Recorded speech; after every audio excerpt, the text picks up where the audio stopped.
Hello, pretzels, and welcome back to the tripod. That's why we have returned to talk some weekly wrestling with Ceizar, Stix, Mangria, and we're kicking shit off with the A show like we always do. It's NXT. We kicked the show off with Roxanne to the ring, attempting to be a heel. Lyra comes out, attempting to be relevant. Wants a rematch, even though she got a broken wing. Tatum volunteers as a tribute. Then attacks fucking Lyra. Good. Natty comes out and heals, making herself tower over Roxy. Challenges Roxy. Ava all teeth out, makes the title match for later on in the night. But yeah, we finally get a new interesting wrinkle in the Tatum Lyra story. I was hoping they'd be a tag team, but who cares? Anything to inject some life into this charisma-free pile of sniz. Ceizar, what did you think of the kickoff to NXT? Yeah. Roxanne trying to be a heel. Ain't nobody buying this shit. Lyra, I guess you in NXT, so you can be badass if you want to. Nobody care about that shit. Nobody care about Natty either. It's all about Tatum. So is Tatum in love with the bitch, or is she in love with the title? She ain't no love no more. Want no love here. Shit was sad, man. It was like breakup. Like, you see that one couple, y'all hanging out in your group of friends, you're like, damn, that's rock solid. They got it together. One of them's in love with the other one, and the other one couldn't give a shit. That's Tatum and Lyra. But maybe Tatum was just loving Lyra just for the title. Maybe she gold hungry. She had a little sparkle in her eye. She, something she knows she can't get. But if she loves up to the person who got it, she know she got a fighting chance out in there in these mean streets and mean parking lots of the NXT. So that's all I took away from this first part. I don't care about nothing else. The Natty Roxanne's like 4'8" though. I mean, the bitch needs to get platforms when she's like, not wrestling. I mean, I don't even think Natty had the stripper heels on, and the bitch looked like she was 2 feet. Not to call no bitch. 2 feet taller than her ass in that goddamn ring. I was like, what the fuck is this? What the fuck is this? And then Roxanne just can't help. Bitch just keeps smiling all the time. I meant to call that bitch because this fake heel shit, this shit got to go. Just be happy. You got the damn title back. Been a year. Be fucking happy. I'd be happy with the goddamn Shawn Michaels about to get her some telephone book platform shoes so she can something, bitch. Do something. See over the top rope. Stix, what do you think of the kickoff to NXT this past week? Yeah, we finally had a little bit of rift between the stalker and the stocky. Like you guys are saying, see if she's there for just the woman or for the title. And then Natty, they didn't have anything to do for Natty, so why not bring her down, have her be the first, I don't know if you want to say legit, but first title defense for Roxanne. So not too bad of an opening. We got a little bit of drama. We got a little bit of action. Not bad for a beginning night of NXT. Good way to kick off a Tuesday night. And then we get Not Kinsey interviewing the Fast and the Fraserists about their rematch. They say if they don't win, they will end their team, which for sure meant they were winning. They was getting a dub. Chase U. Andre thanks Kalani and Fallon for their help with Chase U certificates, but JC and Jasmine barge in. Wants to spill the beans about why Chase U tanked. It's because Andre bet on Thea winning at the Great American Bash, but he threw the towel in. Thea leaves all upset. Book says Andre is turning into Pete Rose. Fallon and Kalani versus Kiana and Izzy. Kalani may be wearing green, but she wrestling like a vet. Corkscrew plancha onto Izzy, smooth as cocoa butter. Ceizar? No, Kiana got them man shoulders. I don't know. That was a random note. I don't know why I put that. Book and Vic are bickering. Fallon must have heard us talking shit because she stepped up her game this week. However, a 401k later, and Kiana and Izzy pick up that dub. Stix, your thoughts on the stipulation of the Fast and the Fraserists Chase U segment, and then the women's tag team match. Yeah, like you said, as soon as they said that if they weren't able to pick up the dub, they're gonna split up. So you knew what that meant. 99.999% they were gonna win. In the women's tag match, not bad. Like you said, Fallon must have heard you boys and the noise coming off the Twitter machine that she didn't look very good at stand and deliver. She decided to show up and show out. And Kalani, well, like we've talked about, Kalani looked good. She looking better and better every match.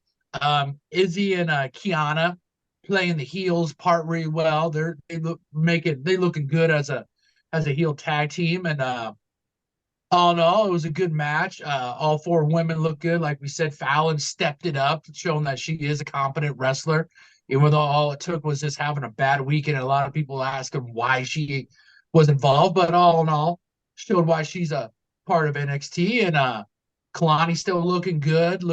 She learned from Mello. She must be stealing some of that Mello juice backstage. So now not only is Mello not missing, but Kalani's not missing either. So, all in all, it was a good match. Your thoughts on the Chase U controversy? Not bad. I mean, now we found out. I mean, if you're Andre Chase, the hell you betting on Thea Hale for? Thea ain't done nothing that made you want to bet your university. I mean, I understand you want to have faith in your prized pupil. But I would have bet the farm on the MVP. At least he's got a trophy. At least he's got some cred of why you want to bet. What you got to bet on her for? She's one of those backup powder puff girls. I mean, come on now. But I mean, hey, you live and you learn. Even professors make mistakes, I guess. An old mistake. JC has to pull their ass out the mud. Ceizar. The stipulation of Axiom and Frazier. We got the Chase U controversy and the women's tag team match. We don't care about no goddamn stipulation. We know what the fuck that shit means. That's just giving not Kelsey some fucking TV time. Get your pretty ass on the screen, talk with some niggas. Mexican British nigga and a cracker. And then get your slut ass on. Okay.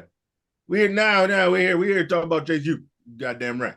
They got Kalani and Fallon honorary degrees from Chase U. Yeah, whoop up on ass, stand and deliver. Yeah, they doing what they had to do to get the dub. Okay, that's what we like around here. Do what you got to do to get the dub. That's what that man would say behind me. You know he'd say that shit. If he won't yelling all, yeah, man, he'd say that shit. I like it. Yeah, would. Then all of a sudden, JC Jane and Jasmine. Nick sashay her sweet fine ass. Girl, that girl thick. Okay, that girl thick. Okay, like a 3-stack of pancakes. You know what I'm saying? Like IHOP used to do on National Pancake Day. And I ain't talking about no flatness. I'm talking about thick and fluffy. Yeah, girl. I see you, girl. You need to get away from JC because she gonna get mad because you're too fine. But hey, that's just me. I digress. That crooked eye. You see a fine ass 12 out of 10 times. I mean, I don't know that nigga's prescription, okay? But I ain't got time for that. Of course, Jay-Z hating. She lost. And then she ran her bitch ass out. She ain't want no parts of Thea, okay? She ain't want no parts of Thea. She lost. She ran away. That little bitch, okay? Then, Professor, what'd he do? He bet the money on Thea. Yeah, he bet the money on Thea. I mean, I don't know what match you was watching, Stix. I don't know what match you was watching when she fought Tiffany Stratton, but I saw Tiffany Stratton tap twice during that match. Now, granted, there wasn't no referee there. There wasn't no referee, but she technically won it twice. The nigga should have got paid off twice. If we being honest. If we being honest, she was whooping Tiffany all week, I think, that week. And then, Tiffany had to do what she had to do, which we don't hate that here. We don't hate that on the tripod, okay? But hey, as part of being a degenerate gambler, sometimes you got to take an L. Okay? He bet way out of his means. He sure did. but he had every right to make that bet because he got paid. See, the man knew. That man knew he was going to throw it. He knew when he had to throw in that towel, he was going to lose the university. And he was going to have to struggle to get that shit back. That shit was in the back of his head, man. Yeah, it would have been nice if he'd have made that bet and won. Look out for his future investment. He knew she got what it takes if she trained under him. Hell, like I said, if the referee was in the right place, she would have had the jank. He would have made the bet. Chase U would be 2 times bigger. They'd had a pool for them bitches to take fucking pictures and shit in. You know what I'm saying? A gymnasium. You know, a little sauna room. A little hot under the towel. That calendar would have been 24 months, not just 12. You goddamn right. That shit would have been 25, bitch. Because you always gotta go one other month, you know, the new January for 2026. Goddamn, boy, that calendar would have fed families. You know what I'm talking about? You know, that nigga would have been betting. That nigga would have been betting till 2030, goddamn it. That fucking calendar would have been stacked, okay? And I ain't talking about that nigga with Tony D. But I digress. He had to put faith in it. He had faith in this girl. He knew he was training her right. She had the job done, but the ref didn't see it. So that's all that counts at the end of the day. And then what was next? That was it. Up next, okay. OTM with Jada out. It's Reggie versus the debuting on NXT, Javon Evans, who was 19 years old. Javon is a natural. He's like a younger, faster Kofi, minus the caved-in chest. Yep. Book talking about OTM moving on up to the east side. I finally got a piece of the pie. Holy shit, Javon is fucking incredible. Innovative drop kick, springboard cutter. Then he grew wings and flew onto OTM out of the ring. What the fuck was that? A delayed corkscrew-like finisher with a double jump setup. I did not think I was going to take this much notes on this match. Hell of a signing for NXT, Javon Evans. Next was the NXT Women's Championship match. We had the desperate to stay relevant Natty with a dead dad versus Roxanne Perez. Let's go, Natty. Natty sucks, chance. They both slap cross-eyed kids' jizz out of each other's mouths hard, then fight through the commercial break. This match is way better for Roxanne, miles away from the meh that is Lyra. Natty knows what she's doing. Roxanne is more aggressive in this match. The crowd is hot for this. Props to Natty for blocking that crossface from Roxanne. Roxanne able to survive the sharpshooter. Lola Vice attacks Natty. Pop rocks, Roxanne retains. Lola's constant swivel of her hips while she's mad dogging people is my favorite part of Lola Vice. She's just standing there, just fucking gyrating, just staring there. It's just she's literally hitting the emote in the ring after she beat a bitch. And that shit is fucking classic. No, she's tick-thotting in the ring while on live TV. Which led to Natty and Lola fighting backstage afterwards. With Ceizar, we got a debuting Javon Evans versus Reggie, and then Roxanne versus Natty. What you think? Yeah, man. Apparently this nigga been on Level Up. Yeah. You know we don't watch that shit. But he been out here doing his flippy dippy. I can't remember what his name was. I think he was in the Indies for a little bit. Somebody found something else, but I ain't really watching no tape on that. But hey, the boy got legs. The boy got fresh legs. Unlike that thick neck cracker in that other show that we don't talk about with his Mickey Mouse tattoos, big fat ass son of a bitch. Hate that cracker. The boy got fresh legs. Okay, boy got springs. I heard Master Michaels calling him Tigger backstage. What? Oh, he's calling him a nigger. Oh, okay, yeah, same thing. Same thing. But I was calling him Tigger because the boy got hops. Okay, we know Master Michaels is a racist. But yeah, the boy was springboarding. This is what Script should be with his wannabe flippy country ass all around there. But yeah, that damn corkscrew dippy shit he got. God damn, that shit hard. He young, so yeah, I don't think he's gonna be like too bad. You know, like Ricochet. Ricochet been wrestling for like 20 years.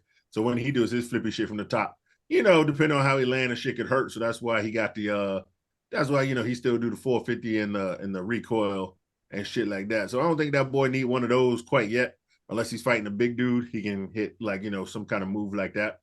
But that damn corkscrew flippy shit is dope. Yeah, he embarrassed Scripps, flew all over OT crackers, and then he got the dub. Ain't nothing wrong with that. Ain't nothing wrong with that. This shit was lit. Natty and Roxanne. Yeah, we ain't never say Natty can't wrestle. You know what I'm saying? She just annoying on the mic talking about her dead dad. I mean, shit, bitch. Everybody got dead dad. I mean, shit, niggas die every day, B. You know what I'm saying? These are streets. He was back in the day on that shit. You know what I'm saying? He ain't had that indestructible soul like Ric Flair, the goddamn cockroach, who lived through every goddamn thing. You know what I'm saying? Styling and profiling, all that bullshit. But this was definitely a good old match. These old girls was cooking. Shows why Natty's a vet. She can get in there and chop it up with just about anybody. Give you old match. Just, get the microphone away from that bitch. And then, just make sure Roxanne ain't making a fake frowny face. I want to know what happens when Big Titty Core Jade comes back, because they both can't be mad and angry. You know what I'm saying? One of them's got to be the face. So Big Titty Core Jade gonna be the face, and then Roxanne gonna be mad that she putting titties everywhere and the fellas love it. And then Corey's gonna say she the best, and Roxanne gonna be like, "Bitch, I won the title twice." They're gonna be a tag team. They're gonna be a tag. Yeah. Are they going back into a tag team? Just do we hate everybody? What are they gonna be called? A little midget porn or something? Too fast, too small. I don't know. Dot Pocket USA. I don't know what the fuck you gonna call these two. Bite-sized bitches. There we go. Bite-sized bitches. Yeah, you damn right. BSB. Put that shit on a shirt. They'll probably sell, so many hotcakes. I don't know. But then she gonna convince this bitch to get a titty job. So she gonna be like, I'm gonna hold the title. You go get your titties done. Then you gonna come back and we're gonna be like big titty, small bitches. I don't know what the fuck they gonna do. But yeah, everybody angry. Roxanne's still angry. And then fucking Lola. Fucking Lola hitting that shit. Hitting the goddamn ring. This bitch is flawless, okay? She come out here, she may not get a lot of important dubs, but man, when she get that shit in the ring, damn right, this bitch is entertaining as fuck. Hit the emote on the bitch twice. Hit it on the other bitch last week. Hit it on Natty Country ass this week. This shit is gold. The best part of that whole segment, I love when Lola just continues to Lola gonna shake her ass into that title until the commercial break, again. and then she's just she gonna shake her ass into a title match again, and she gonna hit that shit on Roxanne, and Roxanne gonna break that bitch's arm. That shit's gonna be great. It's gonna be good. Stix, we got two matches here. We got the Javon Evans versus Reggie and Roxy versus Natty. What'd you think? Yeah, like you guys said, they hit another home run with Javon. I mean, straight out of the Cotton Fields, the newest recruit from Aston Michaels, Javon, growing up on Level Up. I mean, let's just put it this way, guys. We talk about how nobody watches Level Up, but in all seriousness, it is almost like a training field, because you can put these guys out there, and there are cameras, so you are going to be on TV now, regardless of how many viewers you get or something. But it's still on cameras, on the site training, so that way if they hit it out of the park, that you move them to actual legit NXT, and you're not going to miss a beat because there's actual cameras. And now the only difference is it is live TV, but I mean, it's still cameras. And this guy, whew, I mean, they found another superstar in the training, and the wings, in the training with Javon. Looked great. Like you guys said, this is what wanted Reggie Scripps to be, but he's stuck in the mud, even though him and his boys are supposed to be out the mud. I digress. Javon looks good. Hit a home run with him. This guy looks great. Can't wait to see him going forward. Can't wait to see them build on him. I mean, this guy, if they don't use him next year in the Royal Rumble in the Kofi spot, I mean, they might. I mean, if you have a Kofi off between, be like face off. Yeah, Kofi versus Kofi 2.0. I mean, you got that. I mean, I want some Kofi, this nigga, Ricochet, and even get Lucha Logan's dumb white ass in there to do some real ignorant shit. Man, if that don't main event of WrestleMania, then I mean, Trips might actually one of the few times Trips has dropped the ball on that. But I digress. That nigga is young. Natty and Roxanne, like Ceizar said, I mean, we haven't said Natty's not good in the ring. This is that you got to keep her off the Stix, however you want to take that. It was a good match. It was a good match to have for Roxanne's first title defense. You weren't going to have anything outlandish happen. You weren't going to be worrying about if your champion, her first title defense, she gets hurt. I mean, it was a good, safe match for her to have. And then the woman making waves, shaking butt meat on the internet, decides coming to make her presence felt. And she made waves. Her, like you guys said, she's back there behind they showed Natty and her just back there shaking that, doing that J-Lo back there in the back, shaking that Puerto Rican. Setting Puerto Rican poppies everywhere. No. She's making waves with them hips. You're not good. Right. Yeah. Great match. And how they keep sprinkling Lola in to the title picture and keeping her on TV. So that way she's still fresh in your mind. Great way how they're doing it with her. I mean, she's still low green, but she's getting better and better. And all in all, great show out segments, matches that we had. You had Javon, and then you also had Lola still staying relevant. So all in all, great middle part of NXT. Lola, always a highlight of our Tuesday nights. Up next, Oba Femi to the ring in a Costco wardrobe. This is the most Carlton outfit he's ever worn. Ivar interrupts his victory speech. Crowd chants, slapping meat, slapping meat. Ivar wants the North American Championship and a brawl ensues. It's interesting. Throw some giant honky at this dude. Big, meaty man slapping meat. Metaphor backstage, Cheddar Jack barges in and gives Noam his one warning about talking shit. Jada Parker versus Brindley Reese with the hard R's. Jada uses that ass as a weapon, and I'm here for it. Book is hating on Reese's pieces of power motivation for the hard R's. Book and Vic bicker about it. Jada uses that ass to knock the block off of Brindley for the win. Definitely not going to be on Hulu. Ariana Grace and Sol Ruka in the locker room. Lola comes in screaming. Sol tells her, honestly, I wasn't listening because she was... Oh, yeah, I wasn't listening because Sol was wearing a see-through top. I was like, what's going on here? Of course you were. What's going on here? What's going on here? What the fuck's going on here?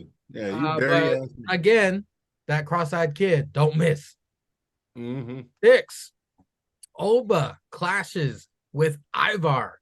We have Jada versus Brindley, and then Sol with the see-through top. This is one we talked about this last couple of years. That's been the great thing with NXT and WWE main roster. You can bring people down that don't have anything to do, bring it down, have them work with some of the new talent, see how the new talent's doing. Ivar ain't got nothing going on. His tag team partners still out there in the woods hunting. Valhalla still probably looking for a rack that Michael Cole probably stole. So this wasn't bad. I mean, this was good.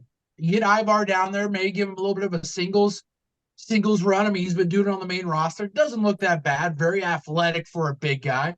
This is a new wrinkle for Oba. I mean, Oba's a big guy himself, but I mean, Ivar's a big guy that moves like a luchador. So I mean, this is gonna be an interesting matchup. I like it. It gives Ivar something to do while also showing what Oba can go against, how he can do against experienced wrestlers.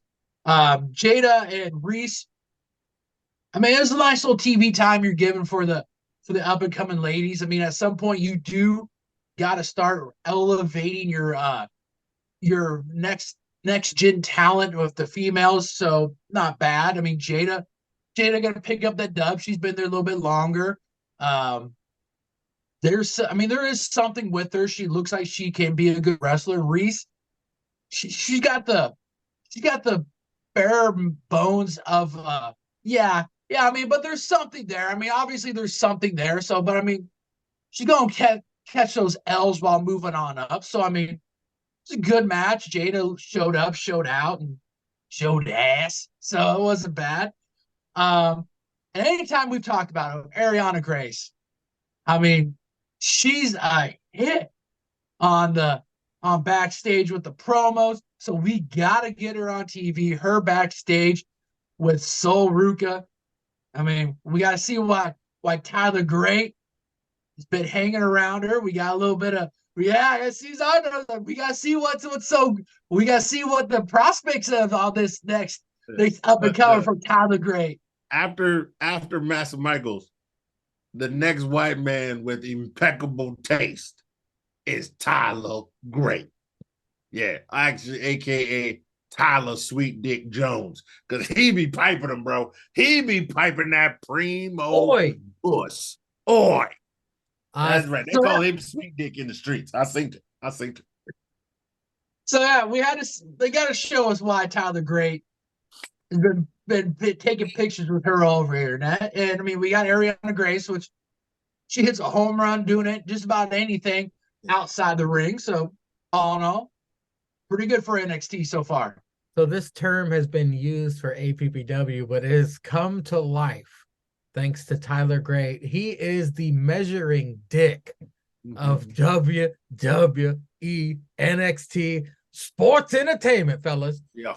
Ceizar, we had Oba clashing with Ivar. By the way, big ups to Ivar for having that great match with Sheamus earlier. Jada Parker versus Brindley or Tall Thea. And then Ariana with Sol Ruka in the locker room. What you think? Did you miss something? I skipped something. Okay. Oh, I was about to say, nigga. It felt like the show. I felt like you skipped something. I skipped a match or two because they were not worth talking about. I mean, it's NXT. We talk about everything, the good or the bad. I mean, if Bretsky ends up writing, we just gonna skip anything he writes as trash? No, we gotta. It was specifically written by Bretsky. I skipped. Yeah. We don't talk about that shit. Open Femi come out in some street clothes. I don't know where the nigga got these clothes from. Okay, nigga, you in Florida? Okay, I know it's drippy down there. I know you can find better shit. You probably find better shitty gear to wear at Cutways because every barbershop be selling clothes. Okay, you take your dumb ass in there and go get some clothes, nigga. I don't know what the fuck that was. And then Ivar looking white. I thought it was a good look for Ivar. I was like, oh no, he ain't got that dumb ass shit on. Okay. He missed to put that shit on. He had his little gear up in there. He said, look here. Here, you big, thick African motherfucker. It's time the world knows whether the super nigga or the super Viking is going to be number one. Laid his bitch ass out and then left. This is probably a little bit of, that Master Michaels, hey, look, this big black man's getting too out of control. He picked up two whiteys and flung them around and stand and deliver. I need big, sweaty men slapping meats. I need the whitest of the whites, So he couldn't find no Russian cracker, and Darby Allin's climbing Everest. So he called up Ivar and told him to dress down. I digress. Still a good So Ivar parked his 18-wheeler on the side. Yeah. He got out. Right. He parked his F350. You know what I'm saying? He was listening to the Backstreet Boys and had some Steve Weisers. And then he walked his ass in there. I mean, that nigga crazy. I ain't walking in no NXT parking lot. I mean, he from there, so he know. But, we ain't seen Blair Davenport in a minute, and she probably feeling a little itchy. That's all I'm saying. Oh, by the way, I found out she is, best friends with that. Who was that girl we were talking about, Stix, that you looked up? Stevie Turner. Yeah. Her and Blair Davenport are, best friends.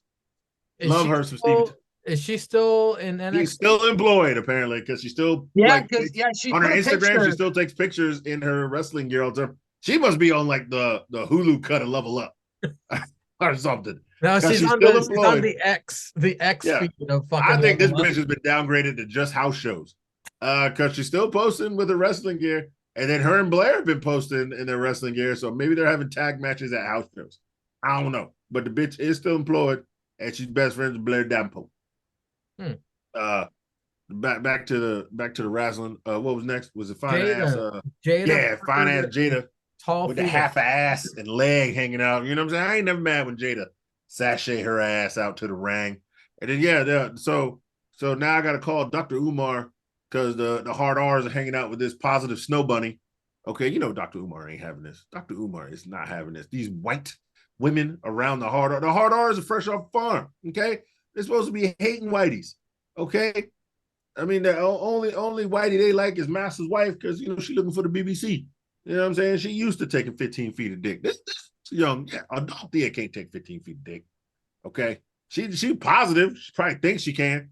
I bet Thea's crazy ass hyped up on Adderall could take 15 feet. But that's another story because she already humped a nigga out of NXT before. But I digress. Jada bought her fine ass in that ring. Yeah, Jada got to get them dubs. Old girl's still fresh, new. She can afford to take some L's. The hard R's are going to be like, yeah, bitch, be positive about taking all these L's. That's what you tell us on this fuck shit when you all hiked up on cocaine and shit and we just trying to eat a ham sandwich but we got to get back on the Greyhound and all this other kind of shit. So yeah, Jada look good like she always does. We're going to keep her getting this repetition in the ring. We know she can cut a promo. She just talking that hood shit. She roll up in Ava's crib whenever she want. She talk about OTM, you big thick niggas ain't for shit because y'all keep losing, and then, book cooning. So, she got a good thing going for her right now. So Jada keep working at it. She's going to be a star. I ain't mad at that. Oh, yeah, man. Oh, yeah, man. Ariana backstage with Sol Ruka. We didn't get to see Gigi this week, Stix. Oh, no. No Gigi still. No Gigi. I mean, this makeover must be deep. It must be trying to dye this bitch's hair back brown or some shit. I don't know. But yeah, Ariana don't miss. No matter if she's on a pre-show, she backstage. You know what I'm saying? She in the ring cutting promos. She got the character. She like female Lexis King. She got the character work locked down. All she needs is a fucking churn. Okay, she got the character work locked down. No matter where she is, she lock it down. She always got a new goddamn sash. Shit is funny as fuck. She always got her shit right. She talking to Soul. Soul got her titties all out. She saw JoJo's Instagram. She ain't thick like JoJo, but she like fuck it. It's free to nipple. Feminism. All right, I'm with y'all. Free to nipple. You know what I'm saying? Yeah, put them titties out. Take your top off. I ain't mad at it. Pull your titty out, bitch. I like it. If you like it, I love it. You damn right. So out here thotting, she back in the game. She see Lola crazy ass. She's like, oh, this bitch get matches. All I gotta do is thot. You think I can't thought I'm half black? Shit, that's in my genes, bitch. So she out here wearing, titties all out, giving Tyler Great a taste. He's like, man, I gotta make a trip down to Florida. Shit, gotta get my dick wet. So, they out here laughing it up. Lola done fought Natty. Should have emoted on Natty, fought Natty. Now she back here mad as hell, getting into it with Soul. That bitch crazy. That is a true Latin bitch. She got beef with everybody. She toxic as shit. Someone give this bitch 3 burritos and let her calm her ass down with some spicy Cholula green. Ain't that right, Vic? You know that's right, Vic. You know that's right. But her crazy ass, crazy. Yeah, I like it. Her crazy ass is just crazy and everywhere. And she just gonna fight the world till she get what she wants because that bitch crazy. And I'm here for it. I'm here for crazy bitch. Well, up next was the main event match and the main event segment. We had the NXT Tag Team Championships were on the line with the Wolf Dogs versus the Fast and the Fraserists. Braun Breaker runs through Axiom like A-Train through Huey's girlfriend. Axiom and Fraser flying out the ring multiple times, sticking it to the same strategy they had at Stand and Deliver. Fighting through commercial break and shit. Axiom and Fraser fighting for their lives here. A lot of near falls, great action. Braun almost spears Baron, but gets tossed out of the ring. Golden Ratio, Phoenix Splash, the Fast and the Fraserists are your new NXT Tag Team Champions. No time to celebrate, though, because Ceizar's favorite group made their way back to NXT. That's right, all AOP and the Final Testament are now back in NXT, and a murder Axiom and Fraser. I'm sure Ceizar immediately stopped paying attention when he saw these motherfuckers. And then the final segment was Trick Willie out to the ring. Sling TV never messes up during commercials, only when wrestling is on. He gonna slay the Mad Dragon, cue the Mad Dragon. Dragunov blows smoke up Trick's ass and turns him down for another title shot. Trick asks what's he got to do to get another shot. Dragunov says they will fight at spring break, and if Trick loses, he must leave NXT. Trick agrees, handshake, Mello attacks, tells Trick he gonna fight him in a steel cage next week, which is tomorrow. For those of you, well, actually today, if you guys are, that's when it'll be uploaded. But Ceizar, my God, we got a fire tag match. Unfortunately, the final testament. And then we found out that Trick Willie will fight Mello in a steel cage on this week's NXT. What do you think of the final 2 segments of NXT? These shits is really good, but why couldn't they have these niggas just win and stand and deliver? Why we need to have this match? Don't get me wrong, I like the match, but if this is the outcome, why I need to have this match? They should have them to stand and deliver. Okay, get these boys these credit at stand and deliver. Why they got to win the titles now? But all in all, good ass match. Yeah, it was kind of the same thing like they had stand and deliver. Super good match, great chemistry everywhere. Yeah, we had the power game versus the fast guys. They was chopping them down 2-on-1, giving them that work. Then yeah, Braun almost hits the spear. Golden Ratio, Phoenix Splash. Got the dub this time and old Wolf Dogs are no more. Then I fast forwarded through the next part. I mean, I was looking at Scarlet, but I fast forwarded through the next part because ain't nobody care about that bullshit. Okay, these niggas trash. These niggas trash. Then yeah, old Mello come down, not old Mello, old Trick come down. You know, Book Coonan, you know, he out here. Trick, you know, he want a shot at the title again. Mad Dragon tell him no. Yeah, Mad Dragon tell him no. Fuck you, I already beat your ass. Beat your monkey ass. I'd pay for you, no doubt. Okay, I ain't gotta fight you no more. Then he said, all right, fine. Spring breaking, but you gotta go. Loser leaves town. And then Mello gonna come out talking about they're gonna fight in the steel cage. Once again, why did they have this shit at stand and deliver? These niggas gonna fight in the age of let these niggas fight in a steel cage at stand and deliver. It was the main event. Okay, we could have had a gimmick match. It'd have been fine. They'd have been beating the shit out of each other. It's supposed to be City of Brotherly Love, the ex-brothers. Yeah, I want to hit niggas with a chair. I want niggas to get cook sheet. I want niggas to get ladder. I want niggas to get a table on fire. Okay, I want stop sign. You know what I'm saying? I want booking them to get hit twice. I don't give a shit. Let them fight in the steel cage. Let them fight in the goddamn fight pit for all I give a shit. I don't care. Bring that dumb shit back. Throw somebody off top of that shit. Okay, let's see somebody get fucked up. They should have did it then. They're going to do it next week. If they bring this cookie sheet into the steel cage, that shit's getting beer cheese on a Tuesday, son. Stix, we had the tag team championships on the line, and then Trick Willie and Dragunov with an attack by Mello and the returning you-know-who's. What'd you think? Yeah, this match was main event worthy match. I mean, these boys all put it on their stand deliver. So they decided to run it back. Didn't disappoint.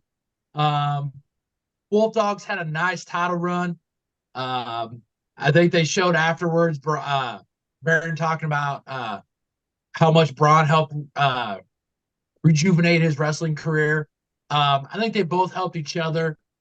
It's good to see when you can bring a guy down like Baron Corbin and put him with a new guy with some new talent. That's just almost right there. That has hype. The veteran presence that they can have on the guy. Both guys helped each other out. Axiom and Frazier, great tag team.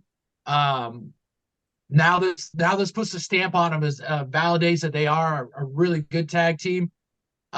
We've seen them in matches against each other, against other people, put them together as a tag team. Formidable, great tag team. They were really close at stay and deliver, run it back, pick up that dub. Then, like you said, Final Testament after getting their asses whooped in that Philly street fight at WrestleMania. They're like, we ain't nothing for us to do up here on the main roster.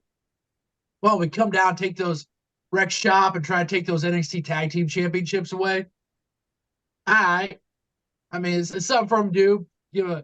They end up losing to Fast and Frazier. So it gives Fast and Frazier a legit tag team with a resume as a dub for them. I mean, if that helps validate a little bit of their tag team championship run, that's fine. Trick and Dragunov. Yeah, I mean, Trick was in the main event, picked up the big dub against Mello, who's a big name, former NXT champion. So if you're Trick, you're gonna call your shot. And Dragunov, yeah, Dragunov's got the right to turn it down. I mean, he already beat Trick. Now, I mean, was there some shenanigans? Yeah, maybe not. Who knows? But throw that stip in. Hey, I'll face you, but you lose, you're gone. A little bit of intrigue. Then Mello comes out, attacks both guys.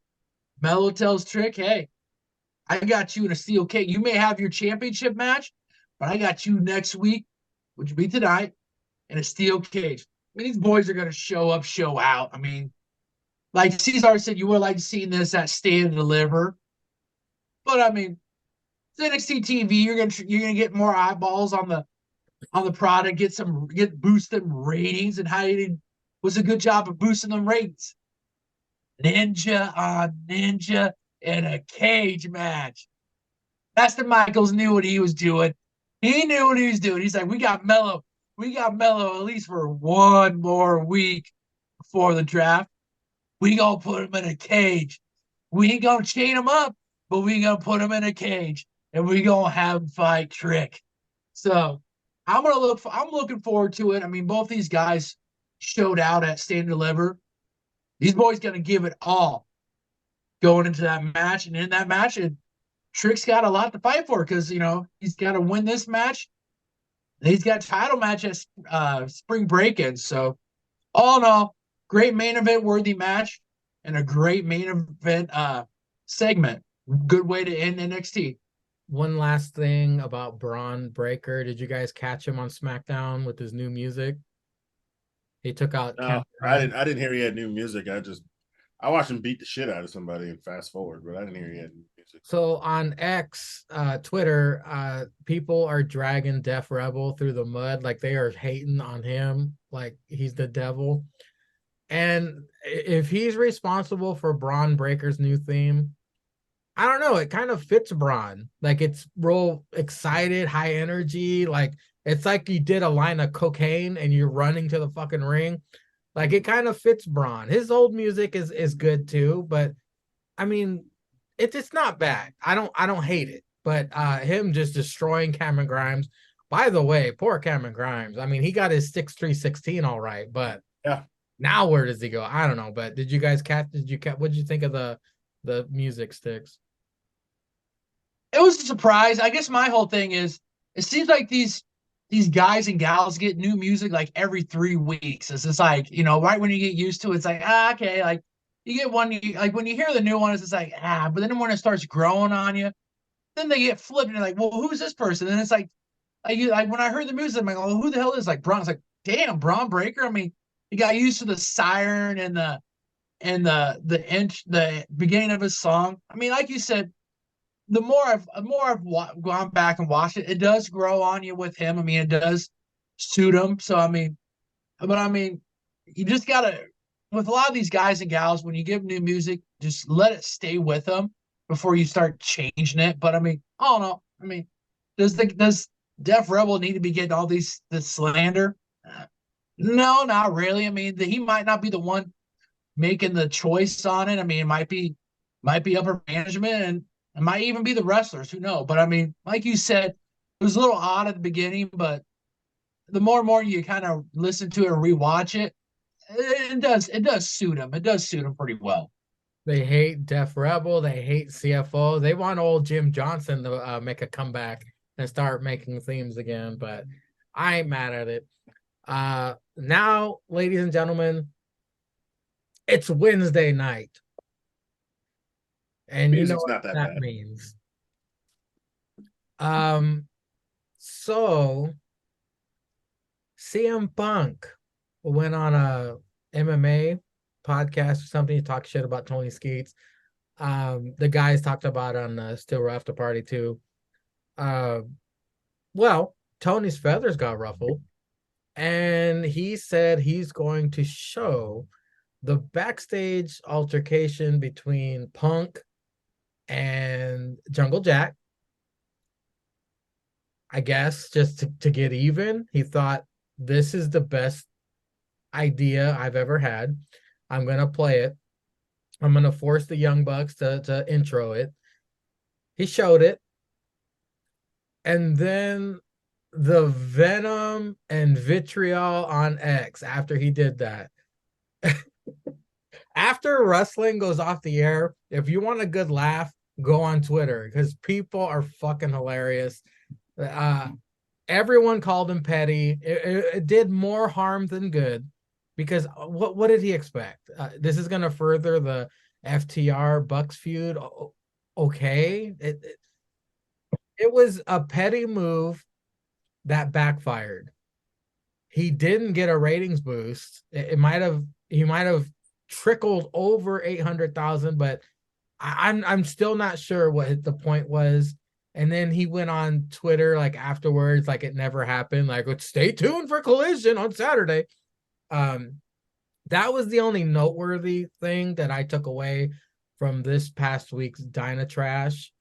Other than It that, helped Jack Perry though. I have nothing else to say about All Elite waste of time. Stix, anything you want to say about Dynamite, Rampage, Collision? The floor is yours, sir. Well, first off, I'll say this about it. I'll give, if it was him or the Bucks, I'll give them a little bit of credit of trying to somewhat tie that into the FTR Bucks match going into Dynasty. But like you said, if anything, a lot of people were starting to give Jack a little bit of shit. Like, man, and if that's Anna Jay's boy, he better learn to put them hands up. He better learn to be able to defend that. But all in all, like you said, we've talked about this. The backstage stuff, the culture, the attitude back there. And now it just seems like more and more lately it's coming to light that we were right. There is no captain of that ship. There is no veterans that are there to keep everything in line. Tony Skeets ain't. He wants, like we talked about last week. He wants to be everybody's friend. You can't be a friend and run a company like that. Like you have to keep the talent in line, give them reasons why, and not really massage the egos, but you got to at least keep them in check. And you had one of the biggest egos on the face of the planet, let alone in all professional wrestling. You signed him because what'd you see? You saw dollar signs, but you didn't heed the warning of what a lot of people have told you about him. And then guess what? He did what CM Punk does. And now you want to act all butthurt. I was like, this is what you get, man. Hope the ratings were good for you. Hope the cash that he brought in was good for you, because now look what he did. You had to create a show for a Saturday because you couldn't have him on Wednesdays because of the locker room. Now he's gone. You got a show on Saturday that you seem not to know what to be able to do with. And you had to show footage that really didn't do much for you, but if anything, it did more to hurt you. But that's Tony Skeets. The other thing I'll take away is, I can't remember if it was Friday or Saturday. Orange Cassidy had a match. I forget who it was against. Trent came out, acted like he was going to attack Orange. Sexy Chucky T came out, got in between both of them. Trent basically was like, "Hey, you're supposed to be my best friend. What are you doing?" Trent walked away.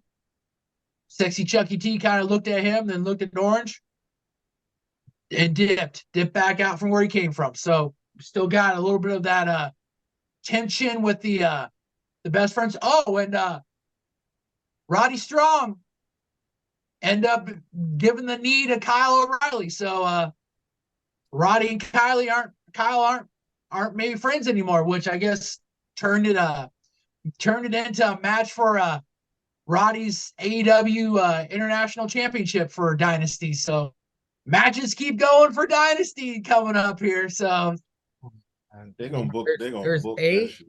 that are out, but this week there's going to There's be still 5 one left, more. probably. Yeah. There's still probably 5 left. For the sake of the song, keep the best friends together. Turnham Hill, keep that fucking song because I love their entrance music, but I digress. Ceizar, did you waste any of your time with anything elite? Well, I had to watch for my girl, Tony. I had to watch for Tony. I thought it was going to be a spoof. Turned out not to be. And I was like, okay. All right, yeah, but he said, yeah, look. He said what he said. What he said. He choked that nigga. I mean, we made some jokes. It was funny. Them shits was funny. He said he choked that nigga. It helped Jack Perry over the weekend. Crowd was chanting Real Glass. Crowd was chanting Cry Me a River. Crowd was chanting fuck CM Punk. And they even wanted that nigga to hit a GTS in the ring. He didn't because he's soft. He's soft as baby shit. I'd have hit that shit. Nigga, if it was me beefing with CM Punk, I'd have hit that shit twice, nigga. Hit that shit twice. I'd have made the nigga kick out once and then hit that nigga again. But that's just me. That's just me. I don't know, man. Wrestling Twitter was clowning AEW, but wrestling TikTok was clowning CM Punk. So it was weird. Some of these wrestling TikTok dudes, they do be all right. They were taking the stance of, nigga, you just can't choke somebody at work, which I thought was funny as shit. And I was like, damn, I mean, they are kind of right. Like, you just can't be talking to a coworker and then just choke that nigga. Especially, then I had to sit down and think about it, right? I had to sit down and actually think about that conversation. And not because y'all know I do not like the CM man, but I'm still the whole situation of you are a 45-year-old man, right? And you used to be great at one thing. You're the best talker, one of the best talkers in the world, whatever. You can still contribute, right? So there's this young asshole who wants to do young asshole things. Sometimes you gotta let people fuck up before they realize that they fucked up. Correct? Some people gotta learn that way. So the nigga takes a shot at you on TV. I mean, people go into business for themselves all the time. I mean, you're kind of famous for doing it, but hey, I digress. So you're getting ready to work. You're getting ready to go do your job. And in the 5 minutes in between this motherfucker finishing his job and you getting ready to go do your job, you hear that he says something about you. You go to confront him before doing your job, not after you do your job, because then you guys could go off and do whatever, because the rest of the people still got to work. And you decide to choke this nigga out in front of your boss. To me, I'd have choked that nigga after my match with Samoa Joe. I'm not choking him before. I'm choking him after. I don't have time for this before. So, did you want the drama? Did you cause it? Did you think of this as my way out? Because you saw the interview. He said, I'm done. I'm quit. Pay me my fucking money. I'm getting out of here. So did you think that would be enough to choke him in front of Tony, threaten Tony to get you out of there? So now I gotta know whether that shit was intentional or not, or were you just being a dick? To argue the other side. To argue the other side, just to play devil's advocate.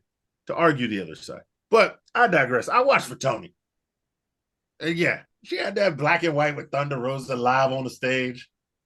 Oh my God. Deonna Purrazzo sashayed her sexy ass out there, and she fighting Thunder Rosa. Tony throwing champagne in this bitch face, wiping the face paint off. And then I don't know what this is, but they just kissing each other with champagne now. I ain't mad at it. I don't have that little Asian bitch kissing Mariah May in the streets. She's stealing wins off Anna Jay. Anna Jay choking the bitch out. Tony was like, "Bitch, why are you out here?" Oh shit! Well, You got a match. Did you watch You got a Saturday? match. That's right. Did you watch Saturday? Because I I think didn't watch Tony Saturday. wrestled. No. Yeah, she wrestled on Saturday too, and I think Tony picked up the dub, and Mariah May came down with like 2 glasses of champagne. They Champagne. did the whole, but then instead of like kissing her, Yeah. Tony like took her and took her like face, and then just like rubbing her face all over her face. I was like, oh, we gonna get a rebuttal. I was just the all. Yeah. I was like, wow. Fucking Tony tripped me out because she literally, Mariah May came out and she was like, "What are you doing out here?" Oh shit, you have a match. You can the act she's selling that she does not know what this woman does in her off time for Tony. It's fucking great. She was just like, "Oh yeah, you got a match.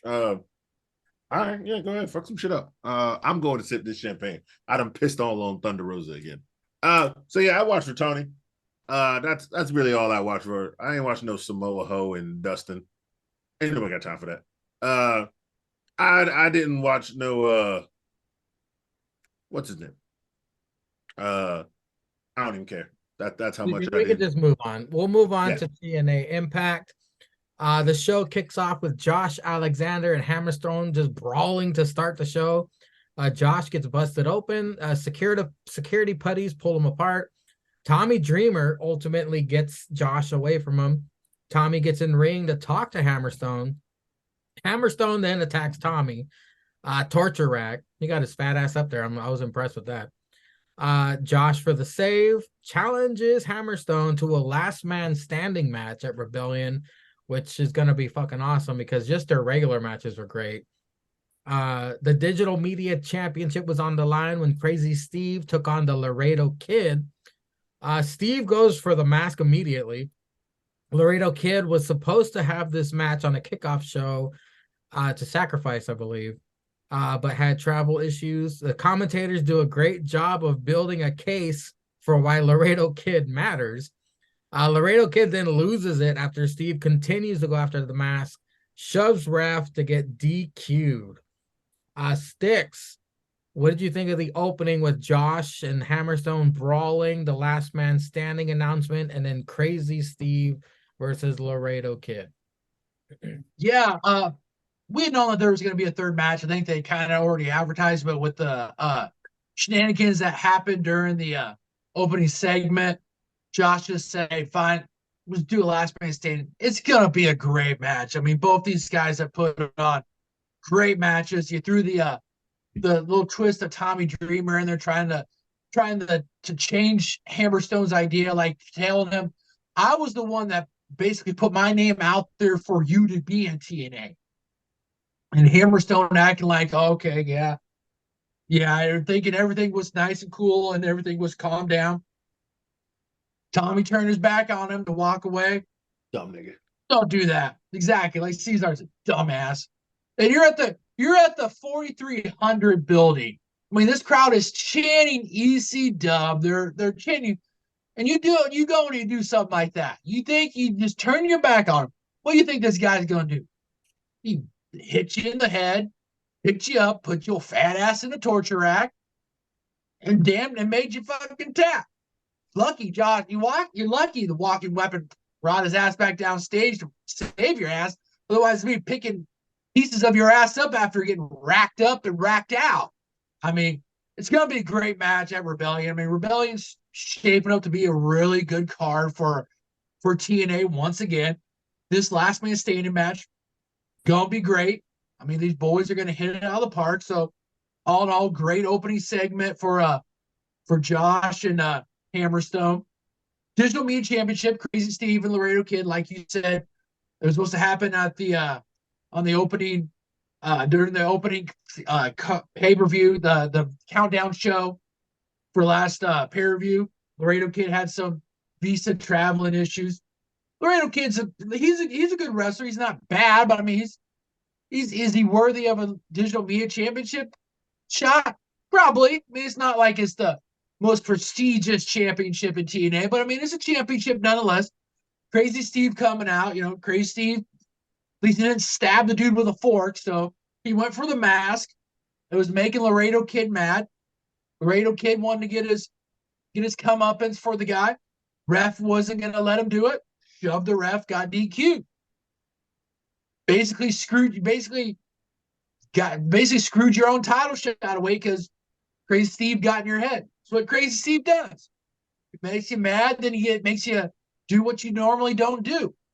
He stays champion, and you lost your title shot. Dumb nigga. Yeah.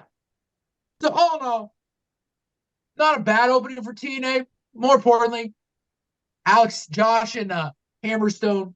That was the best. That was the best opening part of the TNA.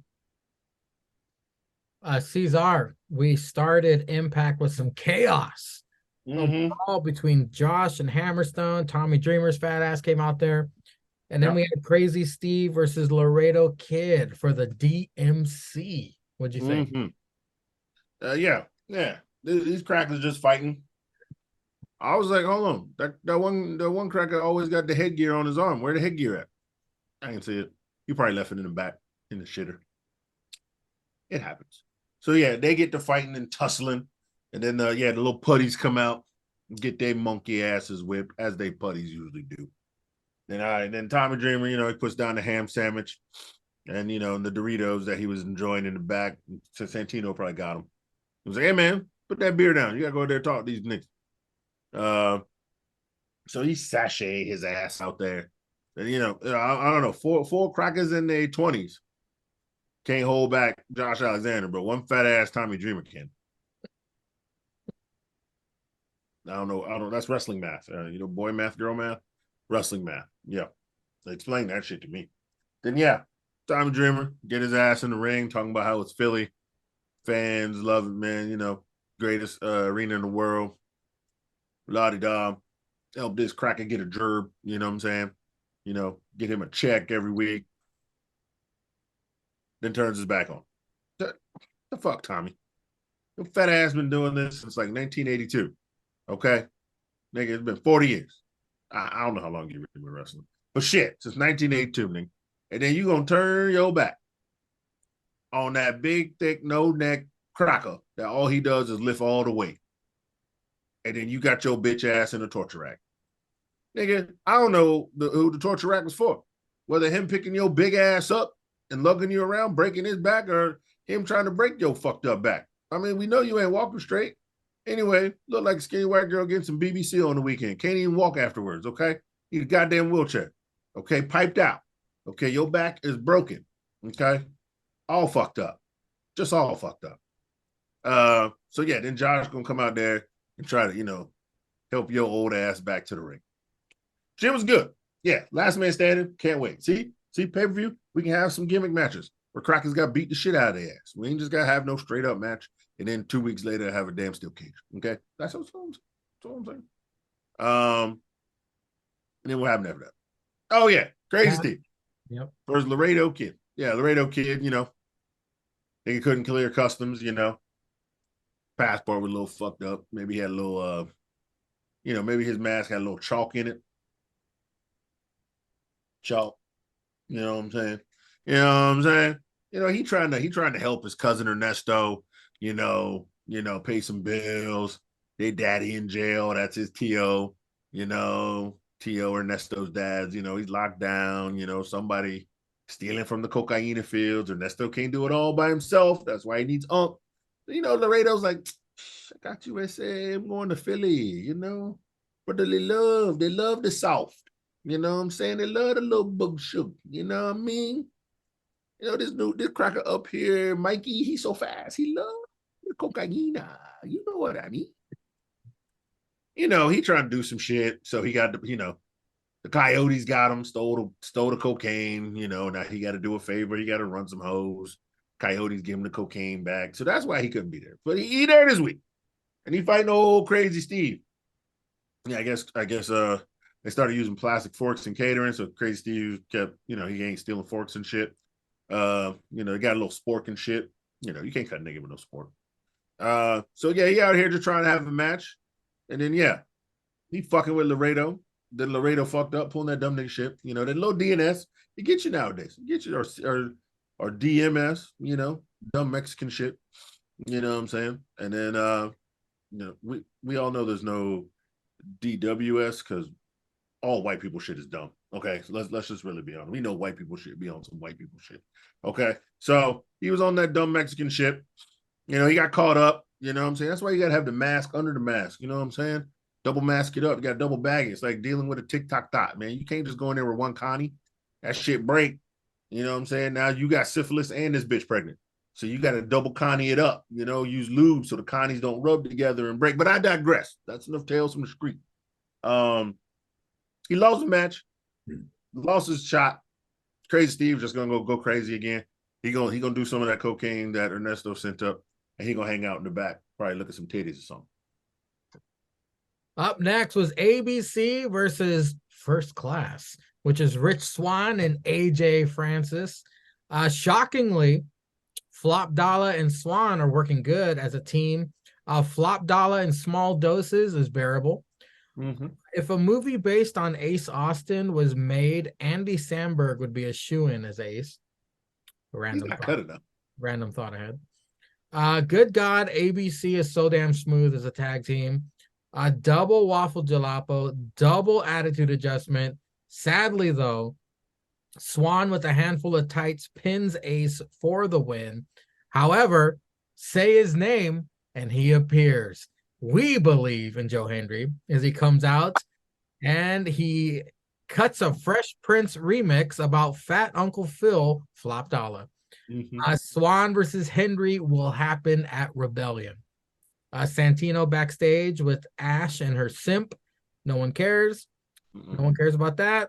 Santino in ring for the contract signing. Jordan Grace and Steph DeLander with Matt Cardona. Jordan says she's already beaten SDL, Cardona and Cardona's wife.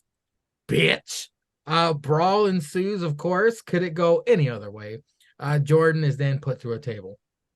Ceizar, we had the A, the B, the C versus First Class, and then the contract signing with Jordan and Steph DeLander. Yeah, we had the ABC, 10 Toes Down. Oh, no, great theme song that they come out to. Great theme song, 10 Toes Down. They keeping it real out here. Versus clean, fresh, shaven Rich Swann. You know what I'm saying? I mean, you know, he had to switch the gimmick up. You know, OJ died. You know, I mean, OJ killed his wife, allegedly. And then, you know, Rich Swann beat the fuck out of his. So he had to get rid of that nasty ass beard. You know, that shit was probably still holding evidence or something. You know what I'm saying? Get his dreads refolded or some shit. Nigga got to act like he got some money instead of being a po ass nigga, just out here dancing, you know, trickling, you know, yeah, massa, Mr. Charlie with the cardboard and the salt with the tapping shoes and shit. Fuck was that? Nigga? Nigga had a dirty ass leather jacket from 1980s Beat It and a raggedy beard and some nappy ass undone dreads. Like, you getting paid every week. You're the champ. He was like Black Sami Zayn. And you fought Kenny Omega. At least Sammy be trimming his nasty shit. He keep it nasty, but he trim it. I mean, but yo shit just had like crumbs and chips in it. Nigga was looking Nigga was looking bro. You know what I mean? We don't fuck with brokies in 2024, all right? You don't TikTok. The women don't fuck with brokies, and now the niggas ain't fucking with broke women. Anyway, drizzle. I digress. Look that shit up if you got some time. That shit is fucking funny. But yeah, nigga got clean shaven and shit. Looked like he did use some cocoa butter. And, you know, his ass ain't ashy and broke no more. You know what I'm saying? Y'all slicked up. And then Top Dollar still, sorry. T and AJ. Nigga still in a sweatsuit trying to lose weight. I know this nigga looked like he wrestling in garbage bags with just money on him and shit. I don't know. His gear's horrible. I don't like it. But no, they were cooking. Just how they would. Skinny nigga and fat nigga. Skinny nigga does 90% of the work. Fat nigga does a couple slams and gets his fat ass out of the ring because he's thinking about chicken. Because he sees his skinny friend sweating with all that cocoa butter, and it reminds him of nice, juicy, greasy hamburgers with chicken and fries, you know, and baked beans. And he's thinking about barbecue and shit. Can't have that in the middle of the ring. The ABC, as always, poetry in motion. No. You know who it would be? It'd be that nigga. Who that nigga that plays Spider-Man? Miles Morales? No, nigga, the cracker that plays Spider-Man, the one fucking Zendaya. Oh, Well, Spider-Man, he would be that nigga in a movie. Okay? Wouldn't be no goddamn Andy Samberg. It'd be fucking Tom Holland, nigga. Yeah, Tom there you Holland. go. Tom Holland. Yeah. Tom Holland. That's who would wow. be. That's who would be that nigga. Okay. It'd be Tom Holland. I don't know who would play that skinny. I don't know who's gonna play the ultimate Vanessa. Okay, I'll think of that shit. But Tom Holland would definitely be the Austin Ace. Okay, you can't tell me that ain't that nigga. No, he cut. He's skinny. He can do flippity shit. Just get him some more muscle. Tom Holland be out there cooking. All right, be out there cooking. Then I don't know. Get that nigga that was in the get the nigga that's in the Star Wars. No, he's still short too. God damn, that nigga in the Star Wars movie short. I'm gonna think of it later. Anyway, I digress. It was a good match. Yeah, flop dollar in 45-second spurts.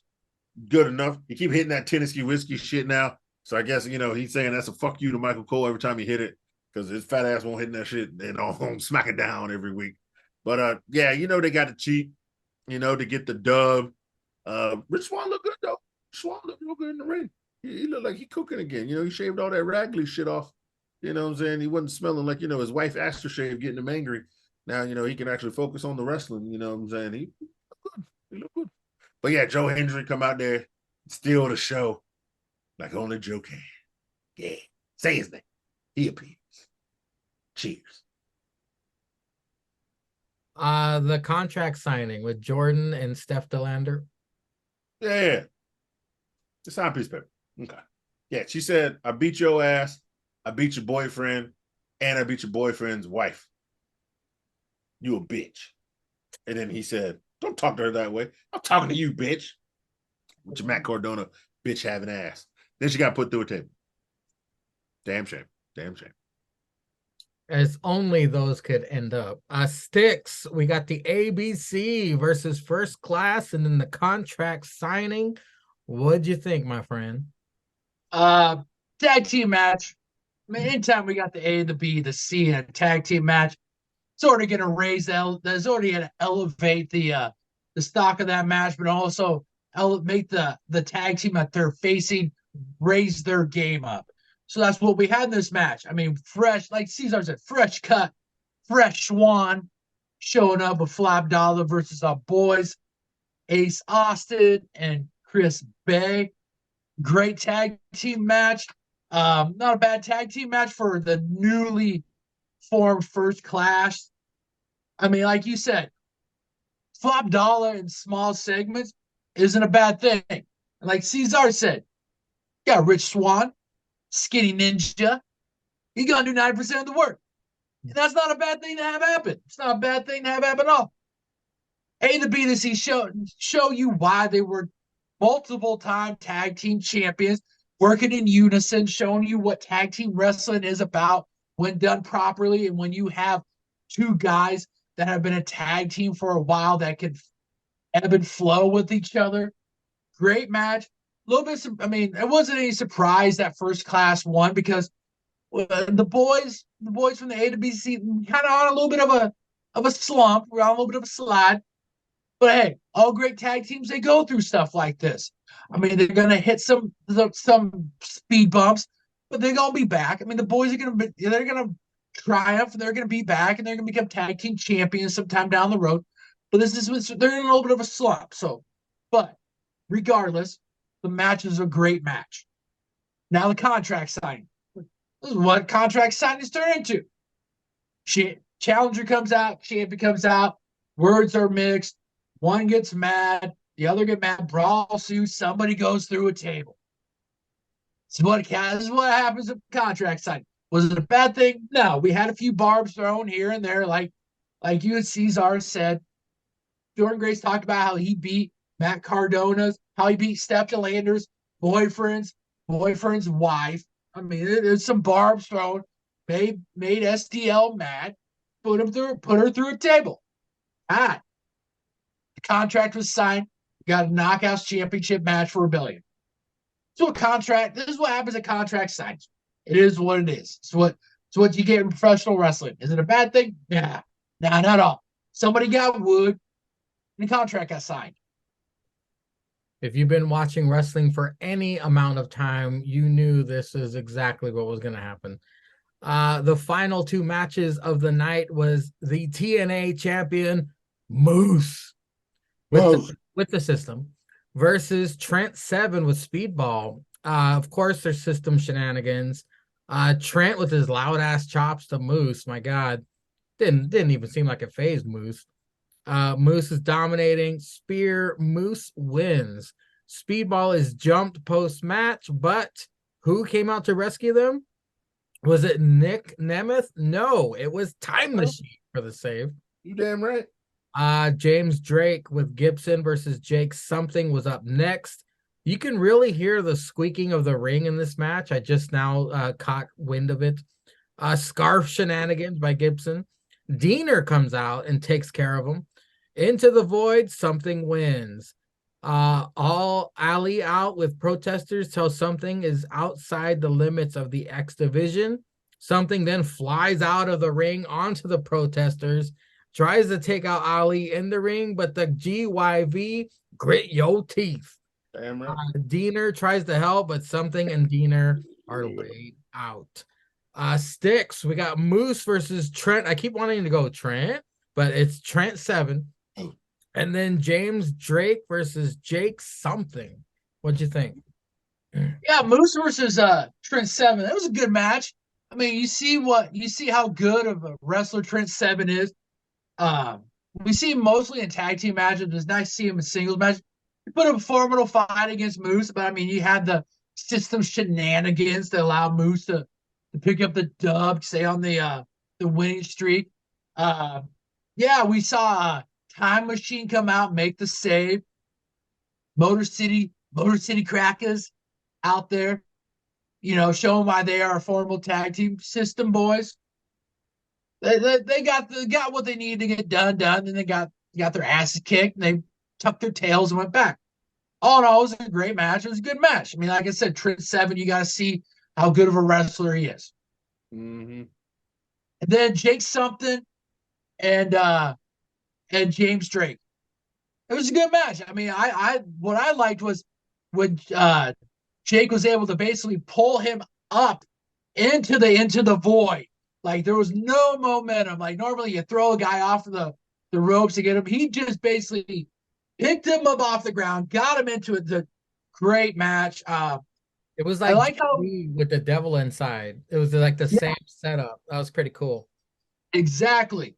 I like matches like what we've had with these two matches, where we see how guys in a tag team work together with their partner, how good they are. But every once in a while, it's nice to see tag team wrestlers have a singles match here and there, because then it shows how good of a wrestler they are just out of their element. Yeah. And both these matches were good. It showed that with James Drake and then with Trent 7. I like how they do that every once in a while. Plus, it shows how it can keep going with the program that they're having. Now, like you said, Ollie came out with a bunch of protesters basically saying that the X division needs to have limits. Well, Jake something said, here my avocado beer, and jumped out like a freaking luchador and took everybody out. Ollie looked like he needed to get his jaw picked up off the ramp, because Jake Something, the way he flew was so fluid. And a lot of people, when they do that, they clip the top rope, kind of stops their momentum. Smooth like cocoa butter, boys. Just over it. Took everybody out. Yeah, we're bringing it back, baby. We're bringing it back. But just took everybody out, and Ollie's like, holy shit. And then drags Ollie in there. GYV, Grizzled Young Racist. I mean, they helping. They still showing. They're showing why they might be Ali goons. I don't know, but I mean, showing why they have a stake with Ali, helping Ali get the one up on Jake Something. Diener came out. Diener came out in the match, tried to help the numbers. He got his ass handed to him. Diener's still trying to figure out what he's going to do with himself. But all in all, 2 great matches. Looking good for TNA. I'm comparing Diener's situation to Gacy's situation. Remember, Gacy was on the roof doing dumb shit, and they finally figured out what to do with his ass. Maybe they'll do that with Diener as well. But just let that cracker be white. Just let him be white. Ceizar, we had Moose versus Trent Seven. Moose. James Drake versus Jake something. What did you think, sir? Oh man, anytime big back nigga champ on TV, I'm watching.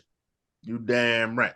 Now Trent Seven, he took his British ass over there. You know what I'm saying? He's like, "Oi, where the tea at? Huh? Where the tea for your Hennessy, big thick nigga?" And then Moose was like, "Bitch, I will slap the Earl Grey out your bitch ass, okay? Because I'm fucking Moose." And then he was like, "You fucking Mooses?" And he's like, "Yeah, because that's the only hole that fits this big ass dick. Because your mama tried it last night. And the bitch died. And I had to put the bitch 6 feet under. Because my name is Moose." Yeah. And every time the solution, they were like, Moose. Yeah. And then what's not the nigga that's married. What's the nigga that's not married that used to be with Matt Cardona?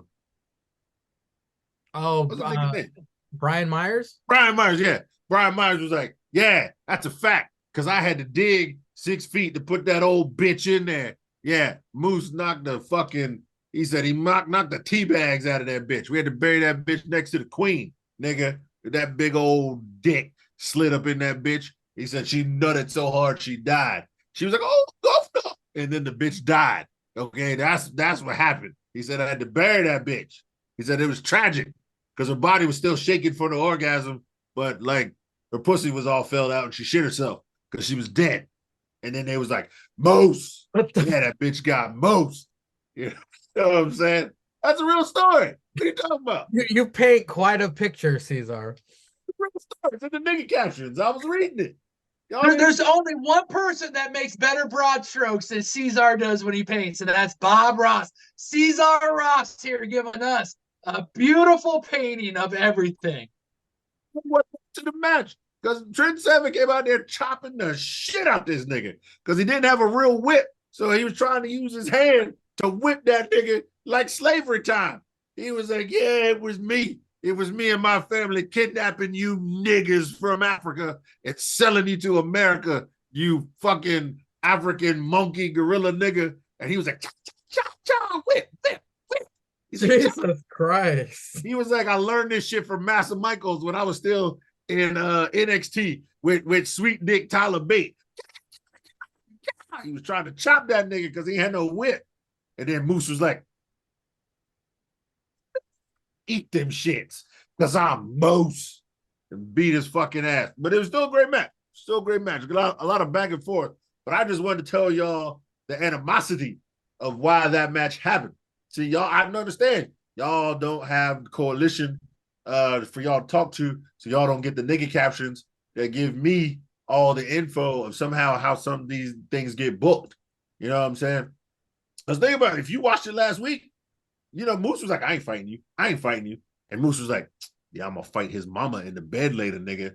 And that's what happened. And then that's why the match got signed so quick in a week. And then they was fighting. So I mean, hey, it was a good match for 7. I ain't never gonna be mad at some man trying to avenge his mama, no matter how big and black the opposition was. You went out there and you tried to do your thing, man. I'm sorry your mama gone. She will be missed. That was a tough old bird. You know what I'm saying? She tried to take on that Moose dick. She was trying to take it on Raw too. No lube. Just she was like, yeah. That's what I heard. Her, she got it all down her throat. Just didn't go in the vagina. She took the tea bag and all, dipped them balls right in her mouth. Speaking I swear to God. Speaking of tea bags, she put the honey on it and said, "Give me the tea bag, sugar." We had old James Drake take on your hero, Jake something. I'm trying to let the people know. Here come this big old nigga, Jake something. Why does nigga go for that X Division title against Ali? This big backed ass wannabe Hercules dressing up for Halloween ass nigga, Go bring his ass out there to fight. I don't know why he was fighting the Grizzled Young Racists. Maybe he liked black people. Maybe he just don't like Ali people. I don't know. You know, he might be a little red hat nigga. Maybe he likes niggas, but he don't like sand niggas. That could be the thing. I don't know. That's Jake something. Okay, that's that man. He was out there, you know, fighting the Grizzled Young Racists, getting attacked by the other Grizzled Young Racists. You know what I'm saying? And yeah, like y'all said, Diener popping out of nowhere, trying to save the day. I just think Diener drunk. He don't know who he won't fight. He just might just want to fight. Just let him be white. You know what I'm saying? Just let him get in some scuffles. Figure out what he gonna do. You know, he got his Stix 316. Though. He showed up on TV.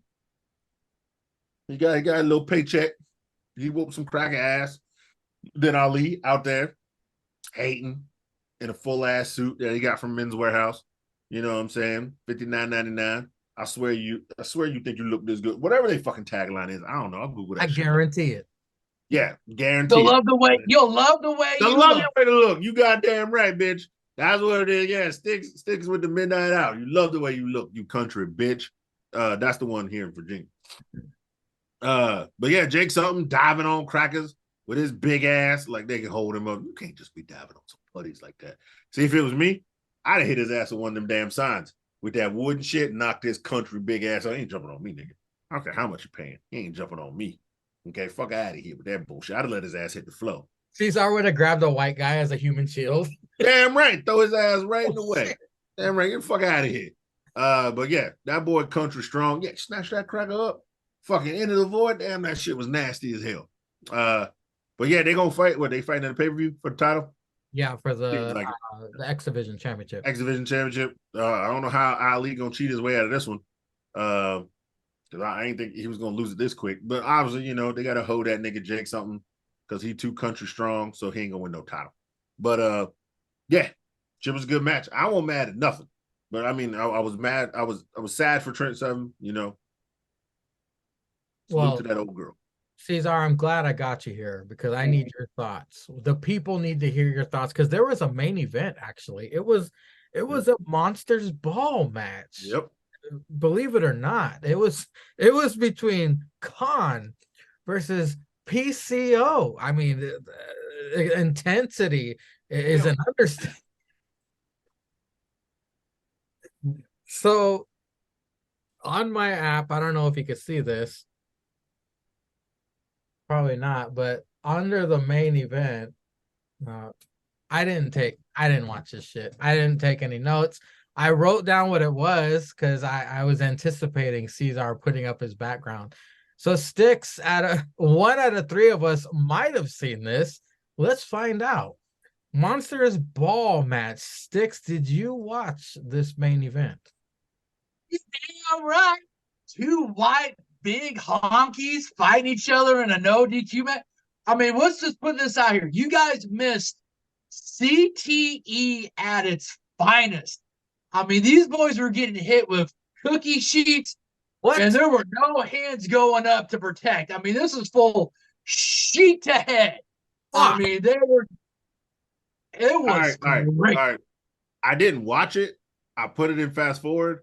But I did see the cookie sheet. I could actually say there was a cookie sheet in this match. There was multiple. There was no protection. Like you see a lot of people, like a lot of guys and gals, they put their hands up.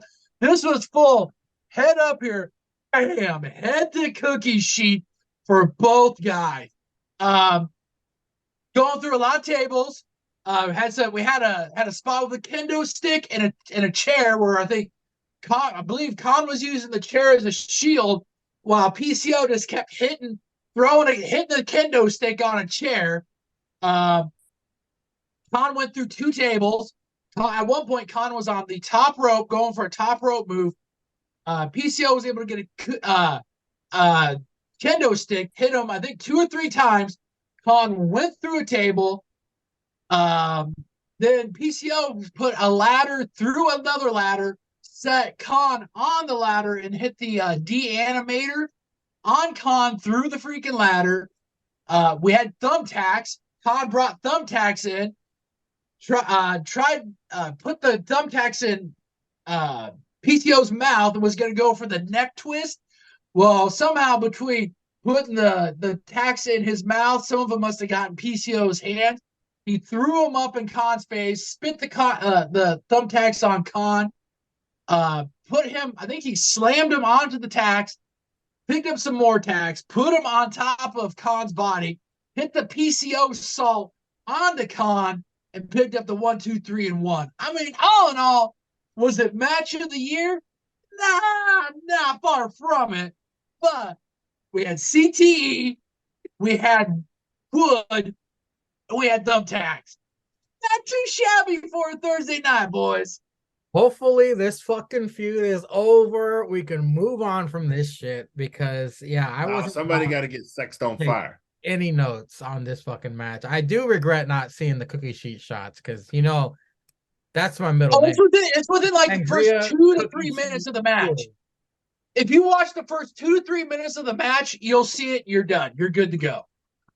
Well, I gotta sit through the fucking entrances too. Nah. Actually, I don't even know if they did entrances, but I think they did. But I mean, it's okay. You can fast forward that till you get to the action. It's all right. Well, ladies and gentlemen, thank you for sitting through our reviews. For you new people, like, subscribe, all that shit. But I know there's only 11 of you now, so you know what the deal is. Hopefully by this time next week, Decent Mania 5 will be live for all you APPW fans. But until next time, ladies and gentlemen, we do what we do best here on the tripod, and we give that big ups to Stallion Pete.